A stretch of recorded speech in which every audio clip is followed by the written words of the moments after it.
This is the Clean Energy Show with Brian Stockton and James Whittingham.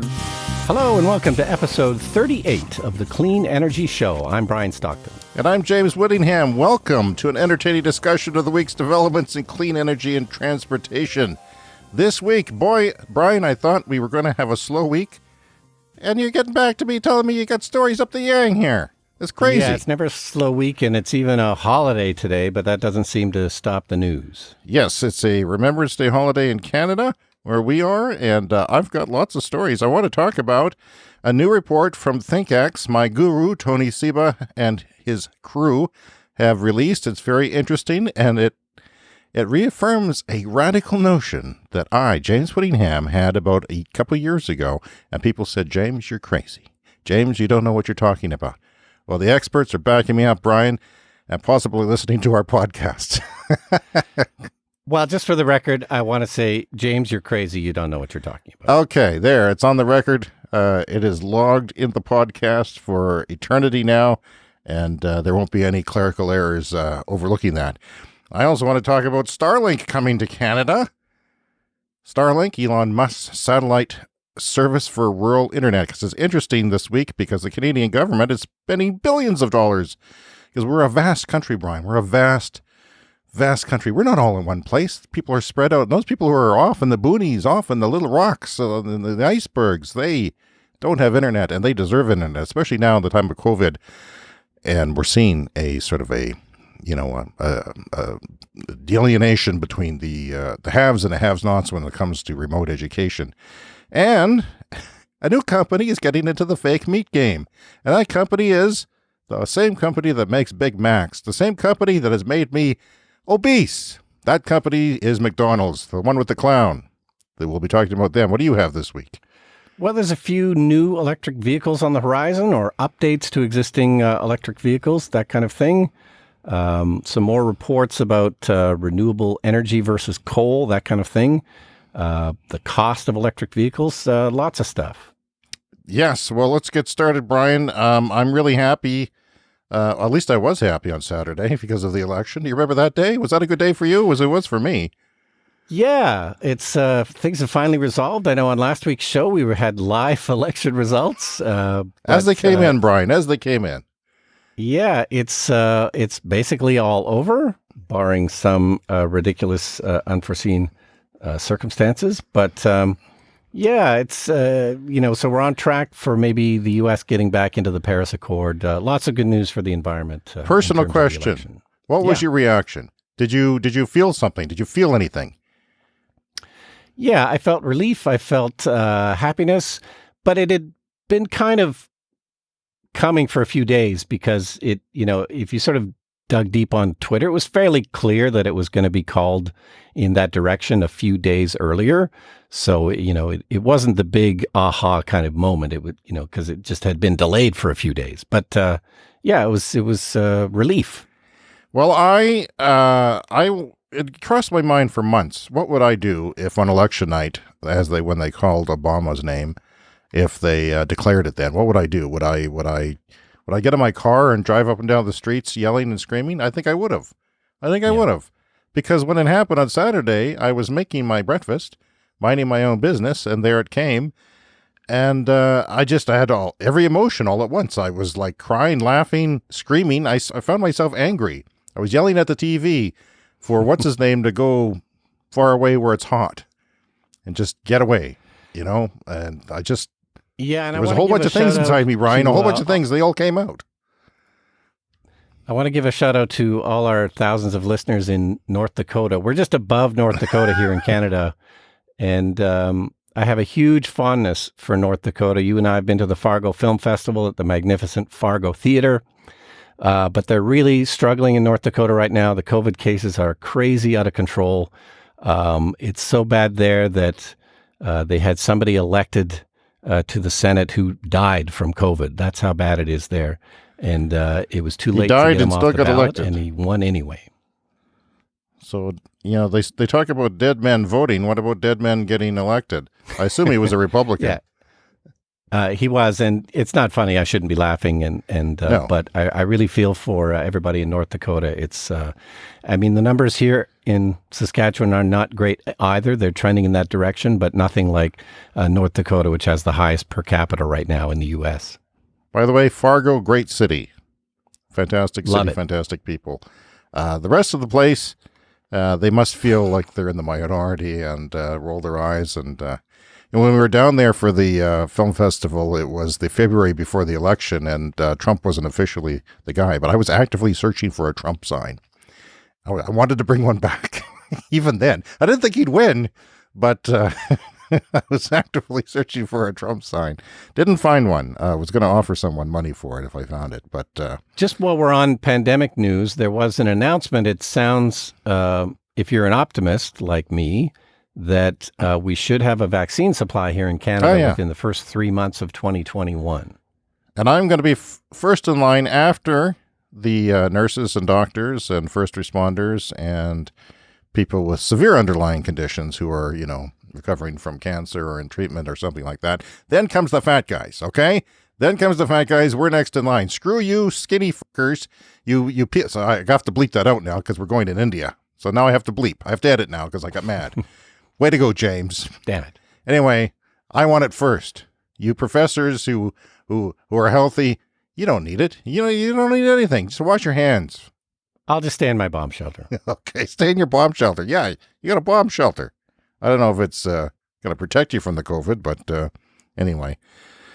All right, Brian, I wanted to talk about thinkx.org, Tony Seba's website, because organization. They are planning and studying future disruptions in technology and other things. And okay, the basic concept, and I read it, and it's very dry and technical. So even me, I got lost in it a bit, even though I'm nerdy and I have nothing to do during the pandemic. But their basic study was they studied 3 states. One was in the northeast of the United States. They're all in the United States. One was in California, and one was Texas. And what would it take to go to 100% wind, battery, and solar?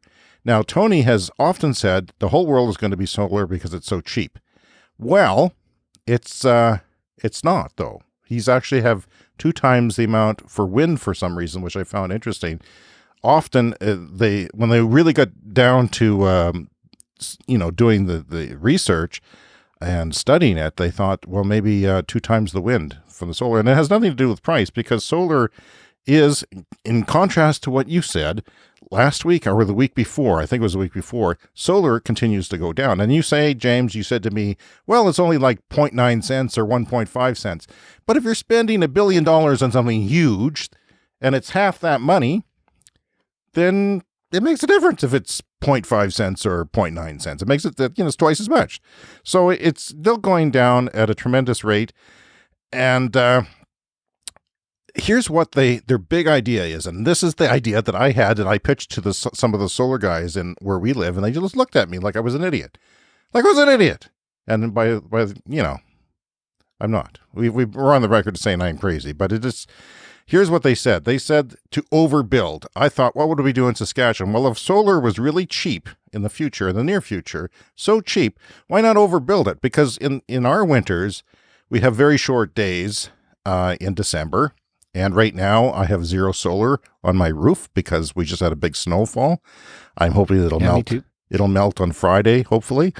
And I'll get back to normal, depending on how things go. But that doesn't affect it too much. I think a grid-scale solar farm, they would either clear the panels or they would erect them in such a way that the snow would just fall off for the most part. Mine are a little bit more flat. Yours are very flat, which causes the snow to accumulate. Anyway, we have short winters here, and why not just angle the panel? If you're watching YouTube, I'm going to show you what our ideal panel angle is.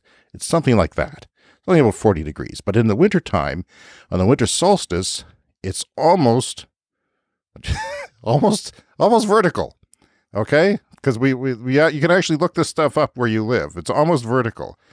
And so I thought, well, why not just build up for, the worst case scenario, December 18th, overbuild it, and you don't need to use all the electricity. But what they're saying is overbuild it. And what they have is a sort of a graph. They've studied the graphs. Where is the sweet spot? Because batteries are still expensive, and they will still, be a large expense of the mix even in 10, 15 years from now. They'll be a lot cheaper than they are today because they continue to fall. But they said there's a sweet spot, and they had a little U-shaped graph. So where's the sweet spot? Or how much batteries, where it's better to overbuild the wind and solar and have less batteries. So there's an economic sweet spot for that, which I found very interesting, and they studied that. So they call it I believe they call it superpower, and this is their concept of having, basically they said some days will have twice the energy of an average use of, say, year-round. Your average use year-round, whatever it is, some days this system would have twice the energy needed. So that's to meet 100% clean energy. But what do you do with that? Here's what you do with it. You use it for things, such as powering cars. Maybe you power cars for free. Maybe you power buses for free. Maybe you power school buses for free. Maybe you make water from salt water from a desalination project, which uses lots of energy. That's been talked about when solar becomes really cheap, making water from the ocean. And because there is a lot of water in the ocean last time I checked. And it's not, I heard that, yeah. Not a terrible thing to use a lot of it as it is in lakes. And of course, there's other things like making hydrogen. Just make the hydrogen when you have the extra power, but you have the extra power most of the time. And just when those times when you don't, when it's been cloudy or calm or just a long period of time, then you just say, I guess those workers get laid off or they don't work all the time. I don't know how that works, but this is the concept. And they did an extensive job proving it out. And now I await your thoughts. Well, yeah, I think the tricky part is what you just alluded to there. How do you run a business of, say, making hydrogen when you might run the business Tuesday, Wednesday, Thursday, and then have to lay everybody off for 5 days and then bring them back? That's the only, it's a sort of a grid issue, like you're talking about overbuilding the grid, but all of these separate projects could be separate businesses. So it's a matter of how you coordinate all those things. Well, you could, when the energy is free though, because you remember it's next to free or next to free is what they're talking about with a system like this. So that opens up a lot of possibilities. If you're working for free, you could just have the people sit around in the lunchroom for 3 days. I don't know, or have a paid day off to do community labor. Or do you say you're the grid? You say, okay, we've overbuilt. We have this extra power. Somebody want to build a hydrogen plant, we'll give you free power, and that's their incentive to build a plant. Would you do that? But then how do you decide who gets the contract? I don't think that is a big problem. I don't think Tony does either. I think these guys are just looking at the concept, and that the other parts get worked out. So I think that's very interesting. And I think it's, regardless of what you think about this, I think it's inevitable that when things get cheap enough in the next few years and beyond, that it's going to become there's going to be an oversupply of it. And there already is in California. California had an oversupply of it. They didn't know what to do with it. And they did all this analysis based on having zero hydro. We even have hydro in Saskatchewan here, even though we use half of it is coal that we use right now, or 45% or something. No nuclear. And no interconnection between regions. This is what they did the study on. So you add those things into the mix and it becomes suddenly cheaper because you have some hydro, some base load. Maybe you have some nuclear. Maybe you can share. One place has an excess, then that excess goes to the other. This is some of the things that were talked about when Hillary Clinton was running against Barack Obama. She was proposing stuff like, I was looking at the green energy plans in 2007 and 2008, and they were talking about, well, we have to upgrade the grid. We have to upgrade the grid for a smart grid to go between regions. Hasn't happened. Not so much. Yeah. Well, there's a bunch of car news. Maybe I'll go over some of it quickly here. Tesla has confirmed a new 82 kilowatt hour battery pack in the Model 3. So previously, I believe the biggest pack was 75. And this is just from that energy density increase that we were, I think, talking about last week, where Panasonic makes the cells. These are the older 2170 cells. And just by tweaking the chemistry, they've sort of increased the energy density by about 5%. So this is now the confirmation in that. It's basically the same battery pack that they used to make before, but with the tweaked cells, it's 5% more energy density. So it's an 82 instead of a 75. And this is now official. So these are baby steps, but they're not insignificant. Yeah. They're not insignificant. One thing that I learned when I had my solar system installed in my house, my rooftop solar, I couldn't do it at first, and I had to wait a year before we could get the financing done. And in that year, my inverter, the big box in one of my rooms of the house that converts the solar from DC power to AC power that can go into the grid and into your walls and everything and use, that became something like 3% more efficient. So it was like 98% efficient instead of 95 in that 1 year. And it was the same price. Okay, that's the same thing. But for 30 years, I'll have 3% more electricity in my house for free. That's a big deal. Yeah. And that is a huge deal. And it's even a bigger deal when technology like this at the grid scale, which is, 10,000 times the size of my house or whatever, is little baby steps make a big deal in this world that we're talking about. So, and the price has not gone up, right? It's the same price? Same price. If anything, it's probably dropped a little bit from when the car first came out. So, yeah, just a 5% increase. Yeah, for a car that's only been out for 3 years, that's amazing. It is amazing, and it's going to continue to happen.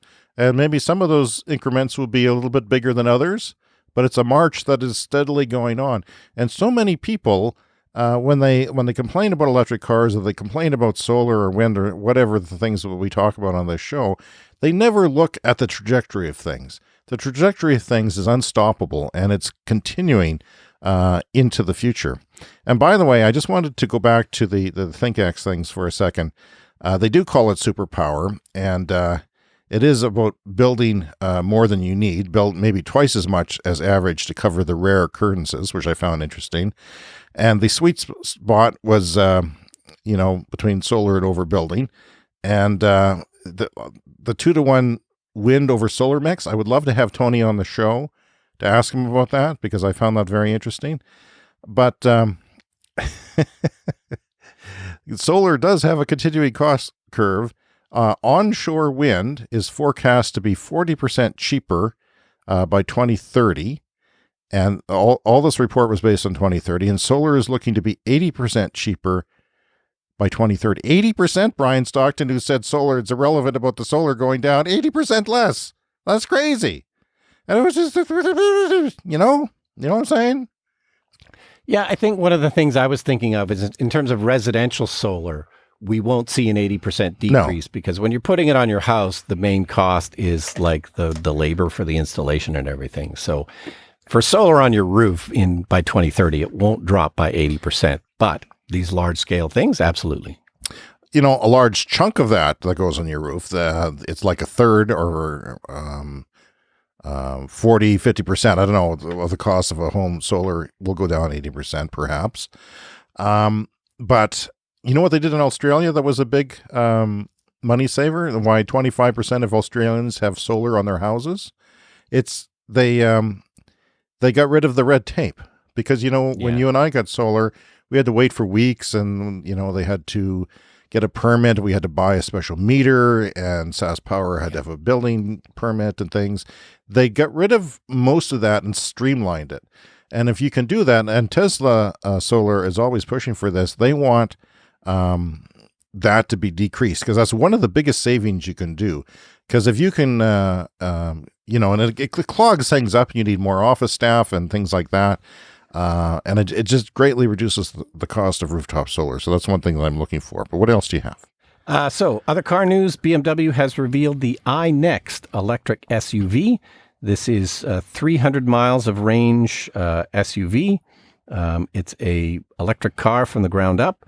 It's supposed to be coming out by the end of 2021. I don't know if that's going to be coming to Canada by then. This is probably, I would guess, Europe first. But yet another major electric car announcement. Are you excited about it? Well, yeah, it's seems like a good car, and the more players, the better. Yeah.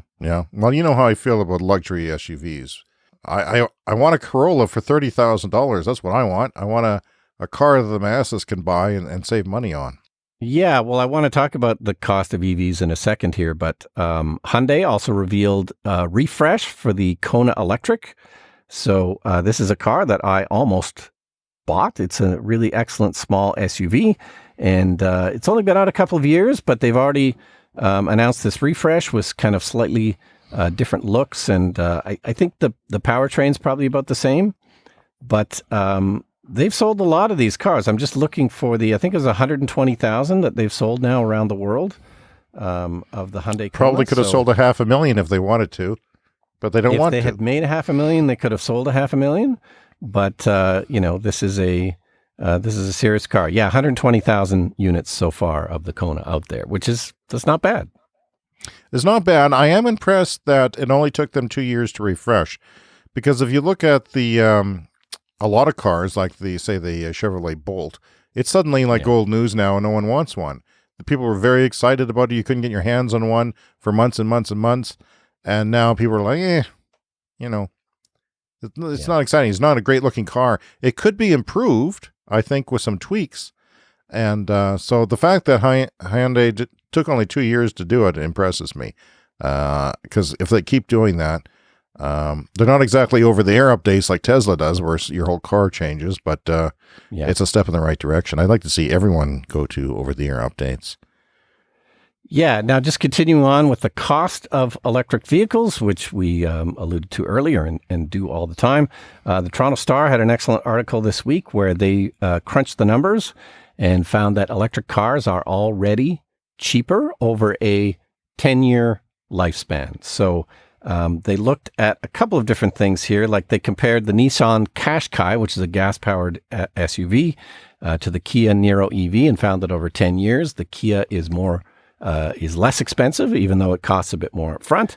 And then they compared Mercedes-Benz C-Class to a Tesla Model 3. Again, a kind of a similar car, but over 10 years, the Tesla is already cheaper. It's not a huge amount cheaper, but people, of course, are always worried about the cost of the car, and the electric cars will keep coming down. But here's proof. If you're going to keep it for 10 years, the electric car is already cheaper. That's amazing, and it's important news, because we don't often feel like we have affordable electric cars where we live. In the States, they have a more generous federal program that's run out for Tesla. So that would be including the $5,000 federal discount that we get in Canada. Is that right? Yeah, I believe it does. Oh, does it include like provincial incentives that we don't get where we live?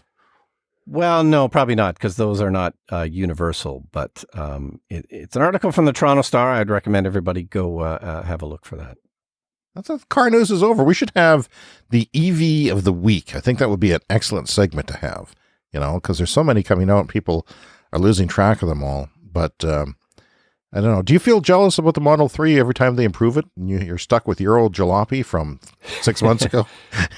Yeah, we're hearing about these improvements. Well, the one thing that has not been confirmed yet is the heated steering wheel. So I'm kind of hoping it doesn't have a heated steering wheel, because that is one thing I would kind of like.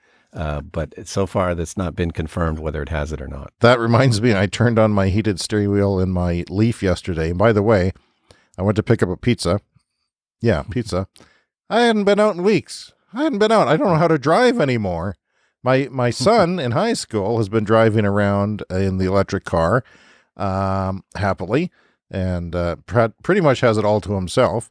Although his high school has shut down because of numerous cases. They didn't say how many. They said numerous, which is encouraging.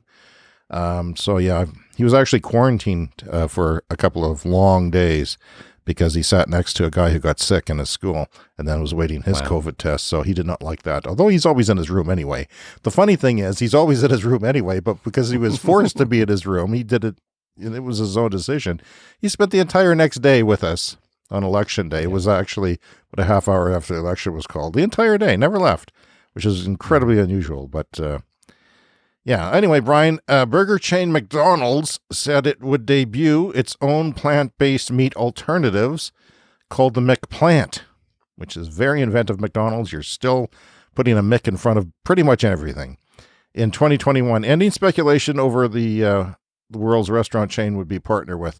Well, they apparently mislabeled their news release, and it implied that McDonald's was building their own plant-based meats, which I thought was a good idea, because if you're that big of a company and everything you sell is eventually going to be plant-based, believe me, mark my words, then why not make it yourself? Well, that was apparently a misprint, and Beyond Meat's stock, which they used in a test in Ontario and here in Canada for a little while last year, and apparently it went well because they're going all in on it, their stock went down as much as 30%. So it's just... Yeah, because people thought they were because not of a involved in misworded McDonald's. press release. Yeah. It might have even been punctuation or something. So, but that's it's bounced back up in the meantime. So, they have co-created a plant-based patty together, which will soon compromise a new category of food offerings at the #1 fast food company in the United States. The McPlant platform will start with a meat-free burger in several markets next year, having completed test runs in Canada, as I mentioned. The McDonald's announcement of his new meatless menu line didn't mention that Beyond Meat was its plant-based burger supplier, but that was just an oopsie, and they are, in fact, doing it. I am looking forward, because here's the deal. In case you're just joining us, the deal is that plant-based meats and other foods will take over starting around 2030, and at some point later in this decade, they're already at par at KFC where I live, but they will be cheaper, and they will be substantially cheaper and safer. Because, I mean, do you really trust a teenager to boil out the salmonella in your piece of chicken at KFC, or would you rather something that can't have salmonella in it? And and stuff like that, and they do a lot of work making sure we don't get poisoned, because you got to get that beef, the E. coli in the beef, cooked out. My apologies to our listeners in India who are not understanding our talk about beef, but yeah. Anyway, McDonald's can take over India because it'll have a completely vegetarian menu, and we should probably go invest in McDonald's, although it wouldn't feel good sleeping at night with investing in McDonald's, but just a thought for you investors out there. Yeah. What do you think? Well, maybe just go with the Beyond Meat stock. We should have bought it when it dropped there. Yeah. I wish I had money to invest, because we can people should be listening to our show for investment advice, and we should have disclaimers. Well, I always wonder about that, because you listen to podcasts or watch YouTube channels, and they always make these qualifications. This is not investment advice.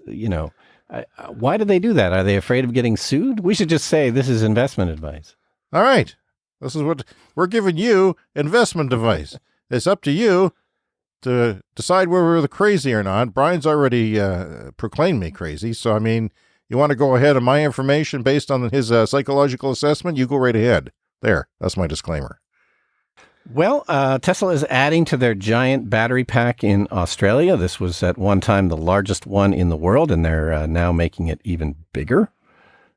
So that's always fun. Oh, yeah, there was another car story I forgot to mention.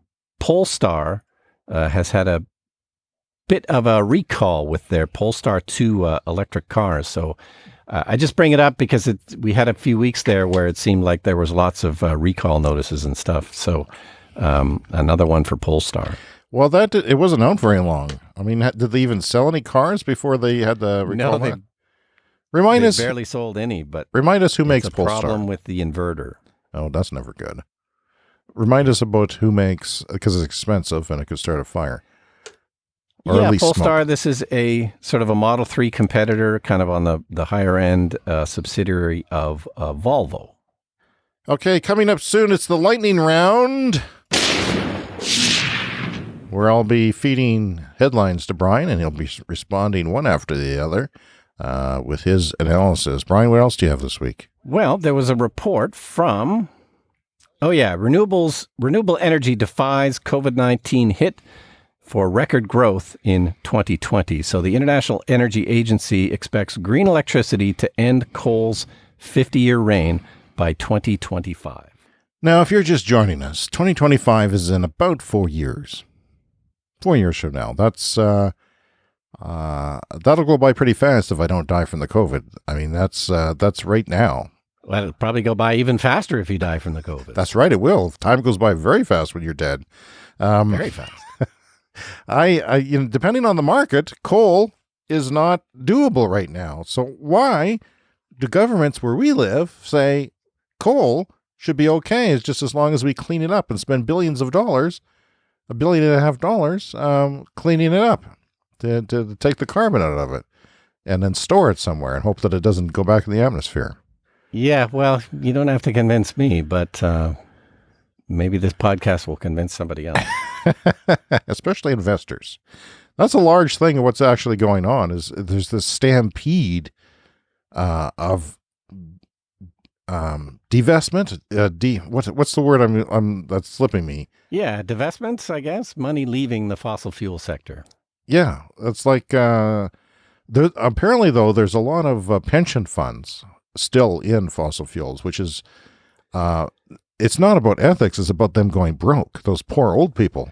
Yeah, well, and I was listening to an investment channel on YouTube, and apparently one of the reasons people are still holding their Exxon stock, which has, really tumbled in the last few years, they're still paying dividends. Some stocks will pay you dividends, and so even though the company is almost worthless compared to a few years ago, they're still paying out dividends at the same kind of rate. So people are holding on to the stock because of that, because everyone likes a dividend. But it's a house of cards that they're trying to prop up by continuing to pay dividends when they probably shouldn't be. Brian, I wanted to talk about StarLink, Elon Musk's SpaceX Starlight satellite deal, where you have $500 to buy a little box and a little satellite dish that tracks satellites in low orbit. And you and I both signed up to be a beta tester, although we talked about last week that we probably wouldn't do that because it's $500 to buy the equipment. And you're not really out at the cottage where you would most benefit from it. But it has been, they're talking about sending these boxes out to Canada now. So the people who are signing up might be getting emails soon about having the opportunity to sign up in Canada. The lower part of Canada and the most northern part of the United States is where they're doing it. Now, something happened in Canada last week where we had our federal government, as I was talking about earlier. We have a very sparse population outside of a whole bunch of major centers. There's a lot of population that, it would be hundreds of kilometers to run a high-speed cable to, and in the north you'd have to go over rock, and it's hard and expensive to give high-speed internet to everybody. Now, most of the population is in urban centers, but I don't know what the breakdown is anymore, but some of it is not. And those people need to have high-speed internet. So the government is pouring $1.8 billion. Some of it was announced before, and a little bit more was announced this week to buy, to help people get fiber optics out to small places so they can have high-speed internet, broadband, as we call it here in North America. And basically, they've signed a deal with another satellite company that is in competition with Tesla, SpaceX, StarLink. It is another one. They put their money on another satellite. I can't remember the name of it right now, but I don't have it in front of me. But they're putting billions into this, and this other low orbit satellite company is significantly behind where SpaceX is.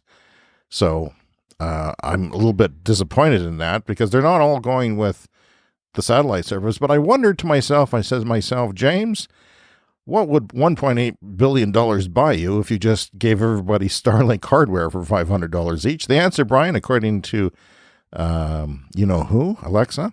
Hello, Alexa? There are no timers set. Yeah. Yeah. You're really not making a good name for yourself, with Black Friday sales coming up and you going on sale. No one's going to buy you after they listen to you on the show being an idiot. You're just stupid. Okay, $1.8 billion, Brian, you ask. 3.6 million Starlink satellite boxes, and that's about 10% of Canada's population. And I would guess that it's less than 10% of Canada's population that has poor access to broadband internet. It's probably 8% or less. So you could take that money and just pay half of the boxes maybe or something. Or maybe Actual cable TV boxes are like $250 or $200, or at least they used to be. So you would just rent them. It would be part of your monthly bill. Why not do that with Tesla and just rent the box? Because, I mean, if you buy a normal satellite TV cable package, television package, you still have to buy the hardware and set it up. So I'm wondering, like, it's a lot easier to just give everybody a box or to supplement it or,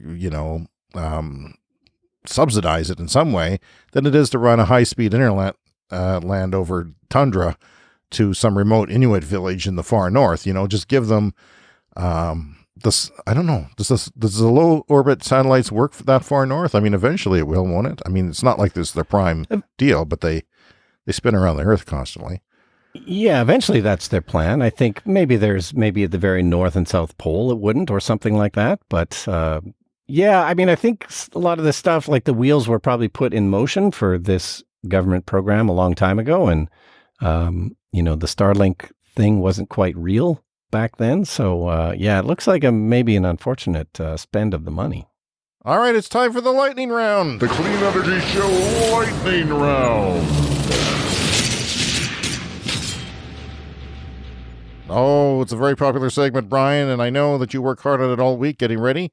However, I don't have a whole lot of lightning round stories here for you this week, so I'm going to go through it quickly. Flow Chargers, the home charging company, Flow, has a new charger for truck fleets that is almost as fast as low-end DC fast chargers at 30% of the cost. So, a low-end DC fast charger, that is the kind that you use at a gas station or a commercial place and pay money for, not in your home, starts around 25 kilowatts, 25,000 watts.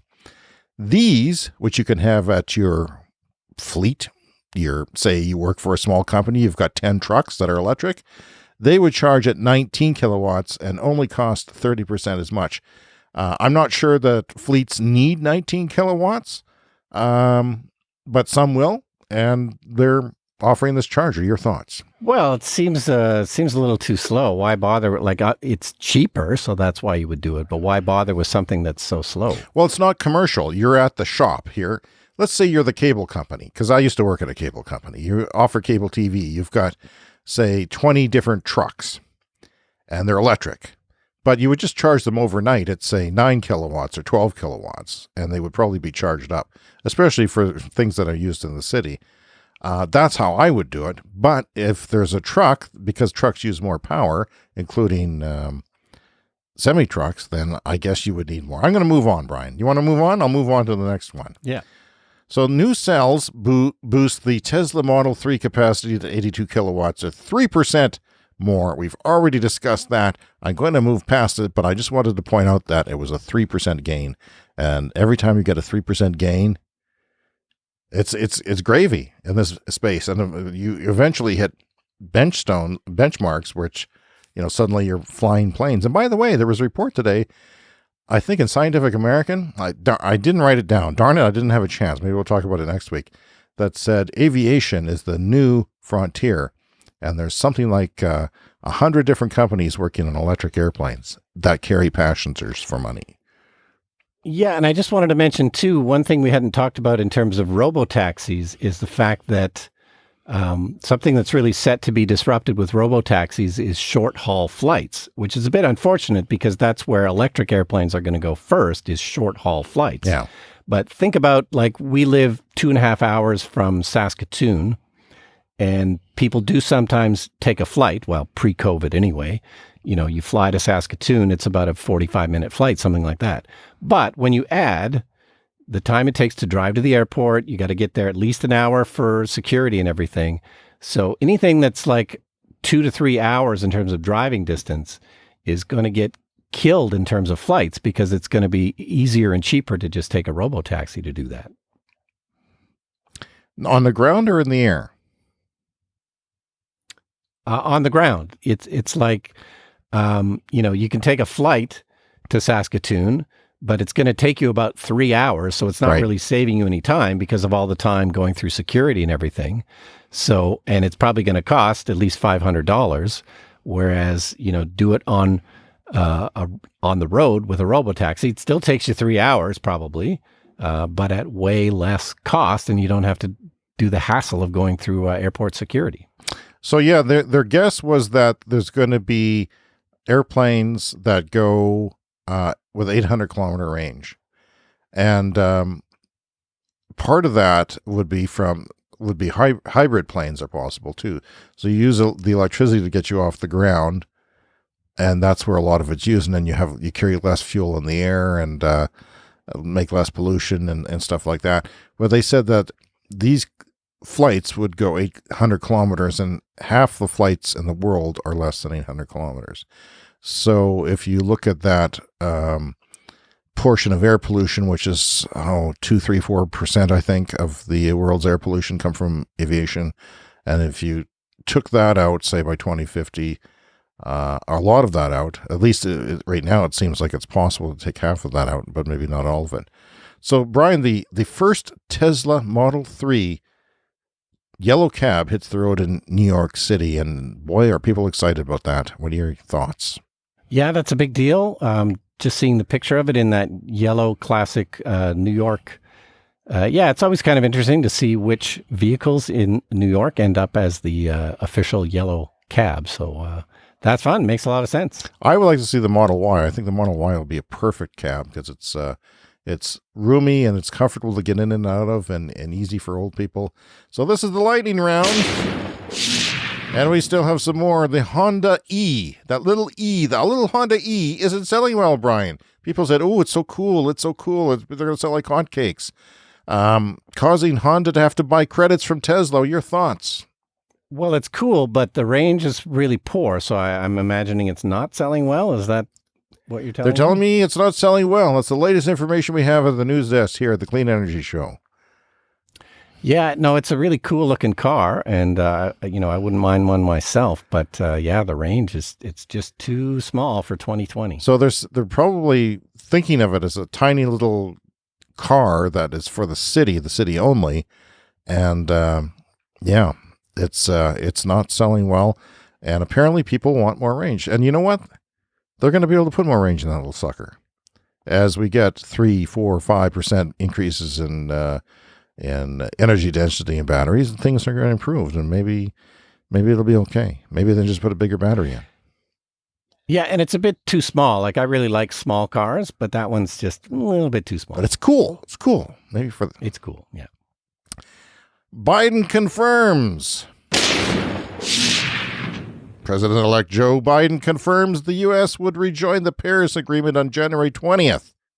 Yeah, it sounds like it's all good news for the environment. That's great. Yeah. If the world doesn't, doesn't it bother you that half of the U.S. population is so hungry to consume lies, to consume falsehoods, that don't you think the world's falling apart? What's going on? Do you have any answers, Brian Stockton? You're looking at me? Yes, I'm looking at you. I don't have anyone else to talk answers. to. It's COVID.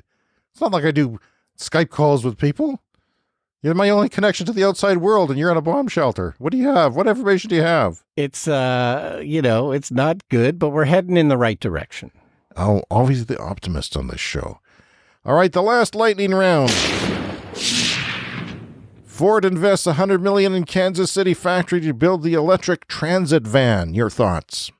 Yeah, that's transit vans are going to be a huge thing. Of course, Rivian's building one for Amazon. They've got an order for 100,000 of them.